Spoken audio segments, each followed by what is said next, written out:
ഓരോ ദിവസവും രൂക്ഷമായ ആഭ്യന്തര കലാപത്തിലേക്കാണ് ബംഗ്ലാദേശ് നീങ്ങുന്നത്. ആഭ്യന്തര സംഘർഷം എന്ന പേരിൽ നടക്കുന്നത് പച്ചയായ ഹിന്ദുവിരുദ്ധ കലാപം. ഒസ്മാൻ ഹാദിയുടെ മരണമാണ് ഒരിടവേളയ്ക്ക് ശേഷം ബംഗ്ലാദേശിനെ വീണ്ടും കലാപ കലുഷിതമാക്കിയത്.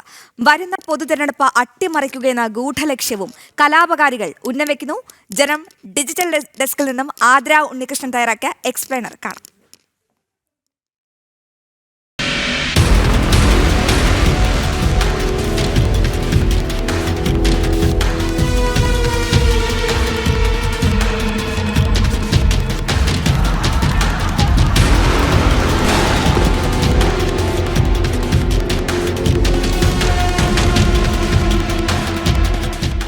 കൊന്നും കൊലവിളിച്ചും കത്തിയെരിയുന്ന ബംഗ്ലാദേശ്, അഴിഞ്ഞാടുന്ന തീവ്ര ഇസ്ലാമിസ്റ്റുകൾ, മതമൗലികവാദികളുടെ പൈശാചിക ക്രൂരത ഏറ്റുവാങ്ങുന്ന ഹിന്ദു സമൂഹം, അനുദിനം അതിരൂക്ഷമാകുന്ന ആഭ്യന്തര കലാപം, ഷെയ്ഖ് ഹസീനയുടെ പേരിൽ ഭാരതത്തിനെതിരെ വിരൽ ചൂണ്ടുന്ന കലാപകാരികൾ.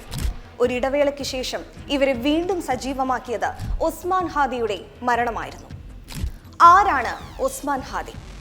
2024 ഷെയ്ഖ് ഹസീന ഭരണകൂടത്തെ അട്ടിമറിച്ചതിന് ശേഷം ഉയർന്നു വന്ന ഇൻഖുലാബ് മാഞ്ചയുടെ നേതാവ്, തീവ്ര മത രാഷ്ട്രീയ ചിന്ത പേറുന്ന പുതിയ ബംഗ്ലാദേശിന്റെ നായകൻ, ഗ്രേറ്റർ ബംഗ്ലാദേശ് എന്ന വിനാശകരമായ ആശയത്തിന്റെ വക്താവ്, ഭാരതത്തിന്റെ വടക്കു കിഴക്കൻ സംസ്ഥാനങ്ങളെ ചിക്കൻ നെക്ക് വഴി മുറിച്ച് ബംഗ്ലാദേശിനൊപ്പം ചേർക്കണം എന്നതായിരുന്നു ഇസ്ലാമിസ്റ്റുകൾ വീരപരിവേഷം നൽകുന്ന ഷെരീഫ് ഒസ്മാൻ ഹാദിയുടെ ആവശ്യം. ഭാരതത്തെ വെട്ടിമുറിച്ച് ഒരു ഭാഗം പാകിസ്ഥാനും മറ്റൊരു ഭാഗം ബംഗ്ലാദേശും വീതിച്ചെടുക്കുന്ന പരിഷ്കരിച്ച ഭൂപടവും ഹാദി പങ്കുവച്ചു. ഒറ്റ വാക്കിൽ പറഞ്ഞാൽ ലക്ഷണമൊത്ത ഭാരതവിരുദ്ധൻ. പ്രാണരക്ഷാർത്ഥം ഭാരതത്തിൽ അഭയം പ്രാപിച്ച ഹസീന ബംഗ്ലാദേശ് വിട്ടതിന് ശേഷം ഇടക്കാല സർക്കാരിനെ നയിച്ച മുഹമ്മദ് യൂനുസിന്റെ വലങ്കയായിരുന്നു ഉസ്മാൻ ഹാദി. ജെൻസി നേതാവെന്ന് ചെല്ലപ്പേരിട്ട് വിളിച്ച് പല മാധ്യമങ്ങളും വേണ്ടുവോളം ഇന്ധനം നൽകിയ ഈ യുവാവ് തന്നെയായിരുന്നു 2024 വിദ്യാർത്ഥി കലാപത്തിന്റെ സൂത്രധാരനും. കഴിഞ്ഞയിടെ ബംഗ്ലാദേശിൽ ഇലക്ഷൻ പ്രഖ്യാപിച്ചതിന് ശേഷം ഡിസംബർ 12 അജ്ഞാതരുടെ വെടിയേറ്റ് ഒസ്മാൻ ഹാദിക്ക് പരിക്കേറ്റു. വിദഗ്ധ ചികിത്സയ്ക്കായി പിന്നീട് സിംഗപ്പൂരിലേക്ക് മാറ്റി. ഒടുവിൽ മരണം. ഇതോടെ ബംഗ്ലാദേശിൽ വീണ്ടും കലാപം പൊട്ടിപ്പുറപ്പെട്ടു.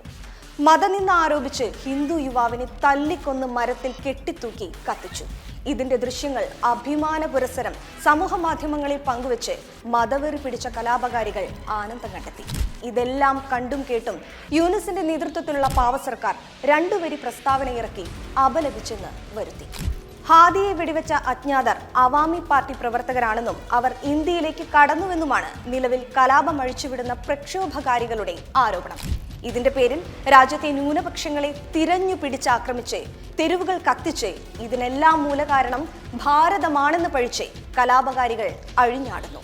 ഇനി മറ്റൊന്ന്, ഒസ്മാൻ ഹാദിയുടെ മരണത്തിലുള്ള അമർഷം മാത്രമാണോ നിലവിലെ ആഭ്യന്തര കലാപത്തിന് കാരണം?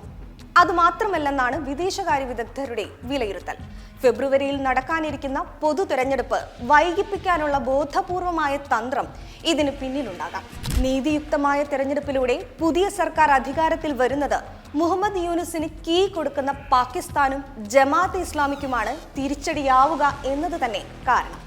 അന്ന് ഒസ്മാൻ ഹാദിയുടെ നേതൃത്വത്തിലുള്ള വിദ്യാർത്ഥി കലാപം ഷെയ്ഖ് ഹസീനയെ സ്ഥാനഭ്രഷ്ടയാക്കി. ഇന്ന് ഒസ്മാൻ ഹാദിയുടെ മരണത്തിന്റെ പേരിൽ പൊട്ടിപ്പുറപ്പെട്ട കലാപത്തിൽ അനുദിനം അരാജകത്വം അതിരുവിടുമ്പോൾ ആരാണോ ബംഗ്ലാദേശിനെ ദ്രോഹിച്ചത് അവരുടെ തന്നെ ചൊൽപ്പടിക്ക് ഇന്ന് ബംഗ്ലാദേശ് എത്തിക്കഴിഞ്ഞുവെന്ന് വ്യക്തം.